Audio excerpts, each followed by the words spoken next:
Hey cousin, let me show you how I make my ground beef filling. This is the ground beef filling that I make for my lasagna. Oh yeah, and you can use this for so many different recipes. Chili, white rice, you name it. Let's get right to it. I had already diced up 1 yellow onion and 1 green bell pepper, and I set that aside. In my pot going on medium-high heat, I had added in 2 tablespoons of cooking oil, my onion, green bell pepper, and 5 olives that I had sliced before adding in.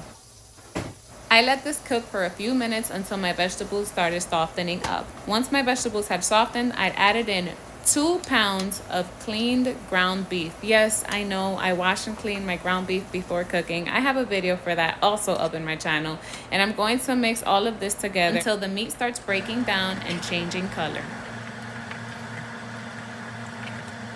Once the meat begins to darken, I'm going to add in my seasoning. So I'm going with 3 tablespoons of sofrito, 2 tablespoons of garlic paste, 1 tablespoon of soy sauce, and 2 chicken bouillon cubes. I'm also going to add 1 tablespoon of black pepper, 1 tablespoon of all-purpose seasoning or adobo, whichever seasoning you prefer, 1 tablespoon of garlic powder, and 1 tablespoon of oregano.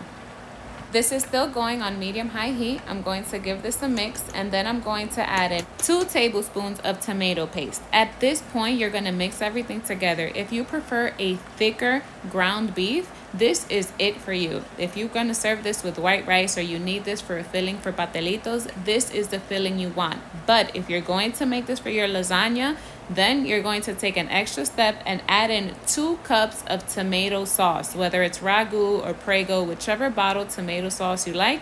You're going to add in 2 cups, give this a mix, and then let it sit on the pot for 10 minutes on low heat. 10 minutes, low heat. At the end of those 10 minutes, your ground beef filling is completely done. Go ahead, make your lasagna, your baked ziti, whatever you had in mind. This is the perfect filling and it is never salty. Right before we wrap up, I always make a big batch of this ground beef because I always freeze some. So whenever I'm not sure what I want to cook or I don't feel like cooking, I just reheat this with some spaghetti and we're good to go. Thank you for watching.